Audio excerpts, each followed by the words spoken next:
Hair లాస్కి బట్టతలకి ఎలాంటి treatments చేసుకోవాలి అన్నది పేషెంట్స్లో ఉండే కామన్ డౌట్. ఇప్పుడు హెయిర్ లాస్కి బట్టతలకి చాలా రకాల ట్రీట్మెంట్స్ వచ్చాయి.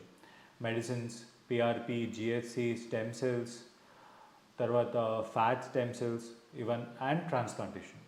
సో దీంట్లో ఏ ట్రీట్మెంట్ ఎప్పుడు చేసుకోవాలి అండ్ ఏ ట్రీట్మెంట్ ఏ స్టేజ్లో ఎఫెక్టివ్గా ఉంటుంది అన్నది డిసైడ్ చేయడం ఇంపార్టెంట్.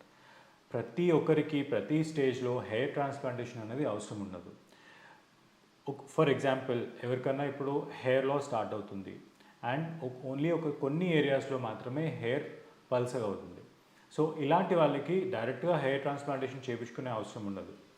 వీళ్ళకి నార్మల్గా మెడికల్ ట్రీట్మెంట్ ఇచ్చుకుంటూ రెగ్యులర్గా పిఆర్పి ట్రీట్మెంట్స్ చేయించుకుంటే ఏదైతే మీరు హెయిర్ లాస్ అయ్యారో అవి రీగ్రోత్ అవుతాయి అండ్ హెయిర్ థిక్నెస్ కూడా ఇంప్రూవ్ అవుతుంది. లేదు, కొందరికి బట్టతల్లాగా వచ్చిన వాళ్ళకి మీరు ఎంత మెడిసిన్స్ యూజ్ చేసినా, పిఆర్పి యూజ్ చేసినా మీకు కావాల్సిన రిజల్ట్స్ మాత్రం రాదు. సో అలాంటి స్టేజ్లో కంపల్సరీ ట్రాన్స్ప్లాంటేషన్ చేయించుకోవాలి. సో ఏ ట్రీట్మెంట్ తీసుకోవాలి అన్నది మీకు ఒక ఎక్స్పీరియన్స్డ్ డాక్టర్ మాత్రమే మీకు సజెషన్ ఇవ్వగలుగుతారు. ఇప్పుడు నా దగ్గరికి యంగ్ పేషెంట్స్ వస్తారు, లైక్ 19-20 ఇయర్ పేషెంట్స్ వచ్చి మేము మెడిసిన్స్ 1-2 ఇయర్స్ నుంచి వాడుతున్నాము, మాకు ఇంకా ఫుల్ డెన్సిటీ కావాలి అండ్ థిక్నెస్ కావాలి అని, మాకు ట్రాన్స్ప్లాంటేషన్ కావాలి అని అడుగుతుంటారు.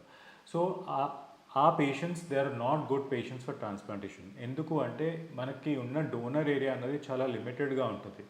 20 ఇయర్స్కి మీకు హెయిర్ లాస్ ఎంత ఉంటే నెక్స్ట్ 10 ఇయర్స్లో 20 ఇయర్స్లో ఎంత హెయిర్ లాస్ ఉంటుంది అన్నది ప్రెడిక్ట్ చేయడం చాలా డిఫికల్ట్ ఎవరికైనా.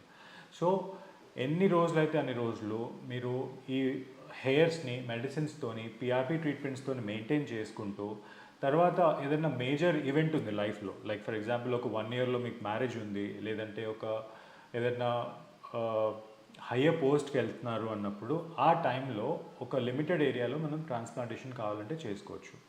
సో బేసిక్ డిఫరెన్స్ ఏంటి అసలు పిఆర్పి ఆర్ ఈ హెయిర్ ట్రాన్స్ప్లాంటేషన్కి మెయిన్ డిఫరెన్స్ ఏంటి అంటే, ఈ పిఆర్పి ట్రీట్మెంట్ అన్నది అదొక ఎక్సలెంట్ ట్రీట్మెంట్. ఎందుకంటే న్యాచురల్గా మీ ఓన్ బ్లడ్ సెల్స్ని తీసుకొని వాటిని మనం హెయిర్లో ఇంజెక్ట్ చేస్తున్నాం కాబట్టి రిజల్ట్స్ చాలా ఎక్సలెంట్గా ఉంటాయి. కానీ పిఆర్పి అన్నది హెయిర్ రూట్స్ ఉన్న వాళ్ళకే పనిచేస్తాయి.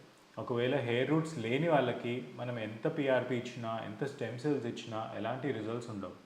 అందుకే ఎంత ఎర్లీగా కనుక మీరు హెయిర్ ట్రీట్మెంట్కి వస్తే మీ రిజల్ట్స్ అంత ఎక్సలెంట్గా తర్వాత సింపుల్ ట్రీట్మెంట్స్తో అవుతాయి.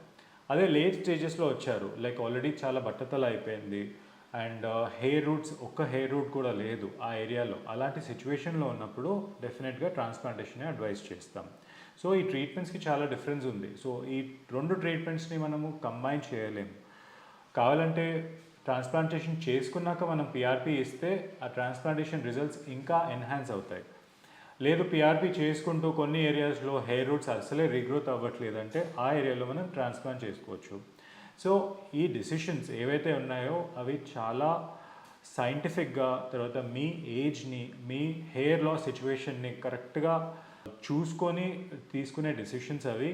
ర్యాండమ్గా ఏ క్లినిక్లో పడితే ఆ క్లినిక్లో లేకపోతే టెక్నీషియన్స్ దగ్గరికి వెళ్ళి మీరు కనుక హెయిర్ లాస్ అవుతుంది ట్రాన్స్ప్లాంటేషన్ అంటే వాళ్ళు వెంటనే ట్రాన్స్ప్లాంట్ చేసేస్తారు. సో అది చాలా డేంజరస్ ఉంటుంది. సో అలాంటివి మాత్రం ఖచ్చితంగా చేసుకోకండి. ఇంకా మీకు ఏమైనా డౌట్స్ ఉన్నా, ఇంకేమైనా క్లారిఫికేషన్స్ కావాలన్నా డెఫినెట్గా కమెంట్స్లో పెట్టండి, మేము మీకు హెల్ప్ చేస్తాం. Thank you so much.